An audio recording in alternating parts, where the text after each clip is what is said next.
আমগুৰি নগৰত হিন্দু মুছলমান লোকৰ মাজত ভাতৃত্ববোধৰ অন্যান্য এক নিদৰ্শন। বছৰ বছৰ ধৰি নাতিদুৰৈত অৱস্থিত মন্দিৰ আৰু মছজিদ সমিল মিলেৰে চলাই গৈছে আজান আৰু পূজা অৰ্চনা। সম্প্ৰীতি এক বিৰল নিদৰ্শন দেখুৱাইছে দুয়োটা ধৰ্মৰ লোকে। হিন্দু মুছলমানে দেখুৱাইছে সম্প্ৰীতিৰ এক বিৰল নিদৰ্শন। হিন্দু কি মুছলমান একে আল্লাহ ফৰমান, মোৰ মনত ভেদভাৱ নাই অ আল্লাহ। দুয়োটা ধৰ্মৰ লোকে আমগুৰি নগৰত দেখুৱাইছে এক সম্প্ৰীতিৰ বিৰল নিদৰ্শন। বৰ্তমান সময়ত এক অতি সংবেদনশীল বিষয় হিচাপে পৰিগণিত ধৰ্মক লৈ একাংশই কৰে ৰাজনীতি। হিন্দু মুছলিম ভাগ কৰি নিজৰ অভিষ্ট সিদ্ধি কৰাত ব্যস্ত এইসকল ব্যক্তি। মন্দিৰত দবাকাহৰ সময়ত বন্ধ কৰে আজান, আনহাতে আজানৰ সময়ত মন্দিৰৰ দবাকাহ বন্ধ হৈ পৰে। এটা ধৰ্মই আন ধৰ্মৰ প্ৰতি সন্মান প্ৰদৰ্শন কৰে, যাক বাস্তৱত দেখিবলৈ পোৱা গৈছে। আমগুৰি নগৰৰ ওচৰা ওচৰিকৈ আছে পেংগেৰা শিৱ মন্দিৰ আৰু মছজিদ। মন্দিৰ আৰু মছজিদক সন্মান কৰে দুয়োটা ধৰ্মৰ লোকে, লগতে দুয়োটা ধৰ্মৰ উপাসনা পদ্ধতিও সুকীয়া। এনেদৰে দেখা গৈছে সম্প্ৰীতিৰ এক ছবি আমগুৰি নগৰত। আমাৰ মছজিদটো 1950 চনত স্থাপিত হৈছিল। তেতিয়া আমি বাঁহেৰে বাঁহৰ খুঁটা, বাঁহৰ বেৰ, বাঁহেৰে খেৰে দিয়ে মছজিদটো আছিলে। 51 চনত 61 চনত আমাৰ মছজিদটো ধুমুহাই ভাঙি দিছিলে।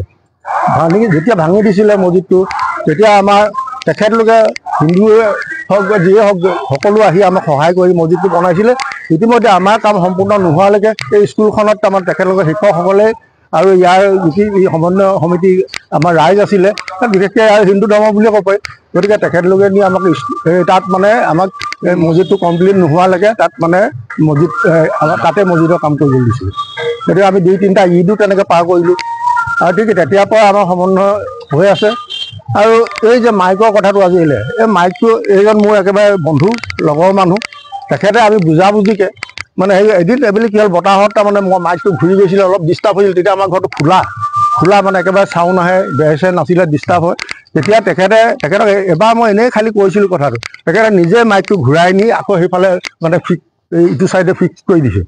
গতিকে আমাৰ তেনেকুৱা কোনো নাই, ভেদাভেদ নাই। গতিকে অতীজৰ পৰা তেনেকৈ চলি আছে আৰু চলি যাব বুলি আশা কৰিছোঁ। আপোনালোকেও আশীৰ্বাদ কৰিব, যেনেকৈ আমি এই সম্প্ৰীতি আমি চলি থাকিব পাৰোঁ। তেখেতলোকে যেতিয়া মাইকটো বজায়, তেতিয়া নাম লয়, তেখেতলোকে কি কৰিছিলে, অলপ যদি আমাৰ বেৰ খোলা আছিলে, তেতিয়া ৱাল চোৱালবিলাক দিয়া নাছিলে, তেতিয়া চাউণ্ডটো আহে বুলি তেখেতে নিজে এদিন সুধি পেলাই মোক অসুবিধা হৈছে নেকি বুলি তেখেতে নিজেই মাইকটো ঘূৰাই লৈছে, সিফালে ঘূৰাই দিছে।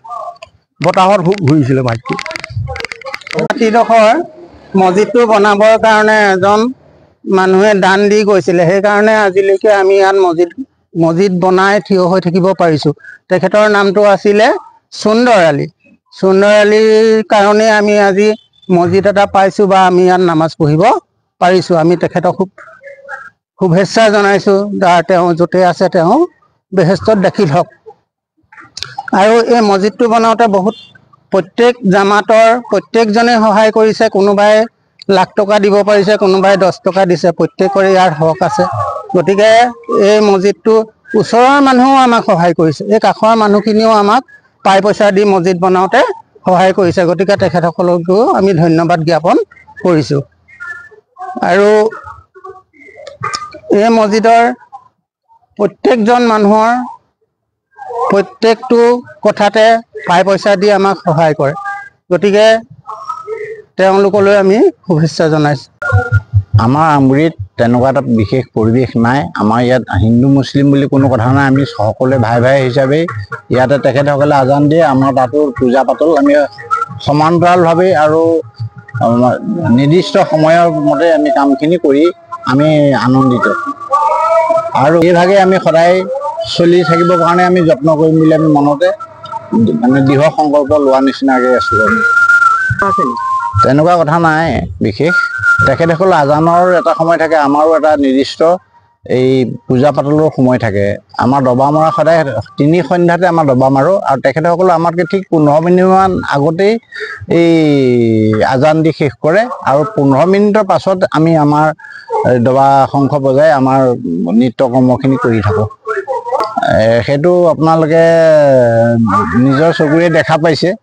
গতিকে মই আৰু বিশেষ কি ক'ম। শিৱসাগৰৰ পৰা Farhan Laskar report, any live. খবৰ মানেই এনি লাইভ 24/7 আৰু এনি লাইভ ডিজিটেল যিকোনো খবৰৰ বাবে যোগাযোগ কৰক 9387734920 আমাৰ এই নম্বৰত।